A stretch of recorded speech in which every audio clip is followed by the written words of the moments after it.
Mark, let's bring you onto the program and change topics now onto Agenda 2030. Interesting timing with what you're saying, gentlemen. We have two reports here from the UN, one very recent to the left, Migration and the 2030 Agenda, a guide for practitioners from the Office of Migration of the UN. And the Swiss government has its stamp of approval on that because it was put together in Geneva.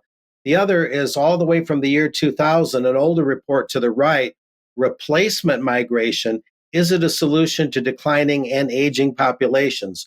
This is the double barrels, gentlemen, of what's going on and why it's happening. You talk about commonalities in the UK and the US, military-age men coming across the border in large numbers.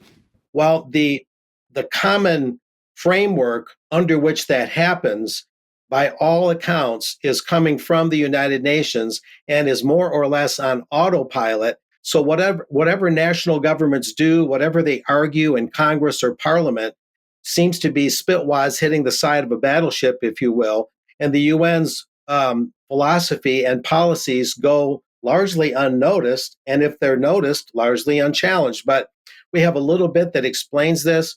This is from the Migration and 2030 Agenda. Just to get the core quotes out of this, the 2030 Agenda recognizes migration as a core development consideration, which marks the first time migration is integrated explicitly into the global development agenda. Listen to that. The agenda is relevant to all mobile populations, all, regardless of whether internal or cross-border, displaced or not. Goals and targets will be met for all nations and peoples and all segments of society. It recognizes migrant men, women, and children as a vulnerable group to be protected and as agents of development. All types of migration should also be considered, including displacement. It gets better. Let's move on from there. This is additionally from the one to the left, Migration on the 2030 Agenda, page 13. The last one was page 13 as well. The central reference to migration is made in target 10.7 under the goal. That's one of the 17 strategic development goals of Agenda 2030, 10.7. And that is reduce inequality in and among countries, calling to facilitate orderly, safe, and regular and responsible migration and mobility of people, including through the implementation of planned and well-managed migration policies. And we'll keep explaining it there. So migration fits into the strategic development goals. It's an integral thing. And this is kind of the capstone of this. This is right out of the report. The applicability of all sustainable development goal targets to all countries underlines how each has a role to play in migration and provides a framework for progress toward more effective international governance of migration that is based on global partnerships. There's nothing about national sovereignty ever even recognized here. This moves beyond the notion of classifying countries as origin, transit, or destination and assigning migration roles and responsibilities to them accordingly, and instead proposes that all countries must, I added the emphasis, must engage in migration governance together, page 14. So they're basically saying it doesn't matter where a migrant comes from, doesn't matter where they might be going. People simply have to be untethered and allowed to roam wherever they want, wherever they want. And there's really no real direct or cogent role for national governments to play. They simply need to be part of the global partnership and cooperate under the UN philosophy.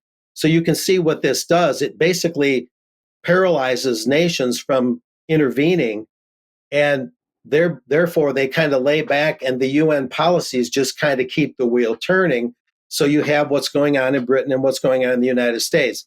Now we have another item of interest. This is sort of icing on the cake. This is the website of the Hebrew Immigrant Aid Society. And this is brought up as an aside. This is their 2020 report. And we'll move on to the next slide from there that fully explains the relevance here. as recent as 2020, the current director of the Department of Homeland Security, Alejandro Mayorkas, was a member of the board of directors. And of course, right around that time, as the year 2021 came around and the Biden administration was seated, he became U.S. Department of Homeland Security Secretary. And this has been cited in some quarters as a massive conflict of interest. Now, he did evidently pull back from being on the board once he became Homeland Security Secretary. But under Obama, he was Deputy Homeland Security Secretary, plus he had one other immigrant-related position. And when you read the Hebrew Immigrant Aid Society's philosophy and paper that I showed, and when you hear Mayorkas talk, there's nothing in his vernacular about defending the border, about defending the United States and ensuring its safety. Even though he was a former U.S. district attorney, which is a federal prosecutor, everything he talks about, because of his Jewish background, his father was Cuban Jew, and I believe it was the mother Romanian Jew, and he came through Cuba, and he's an immigrant. He makes a big deal of that. But everything he talks about, guys, is the plight of the immigrant, the plight of the migrant, and virtually nothing about his job. 200,000 employees under him at the DHS, and that is to defend and secure the United States border.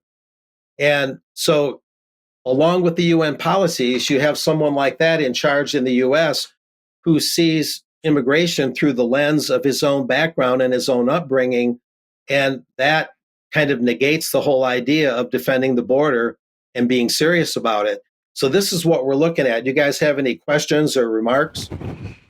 Mark, my comment is, if we look at the migration that's resulted that's come about as a result of the war in Ukraine, where nobody's too sure, but a figure of 8 million has certainly been talked about. 8 million people leave Ukraine as a result of the fighting and migrate into Europe, into UK.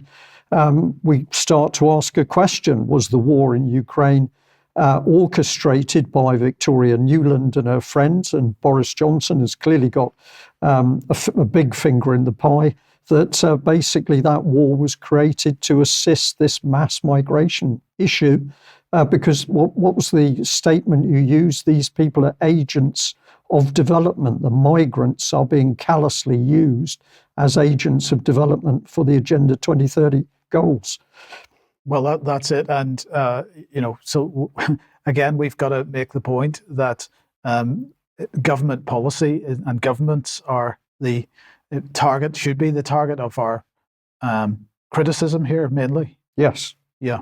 Okay. Let's leave that.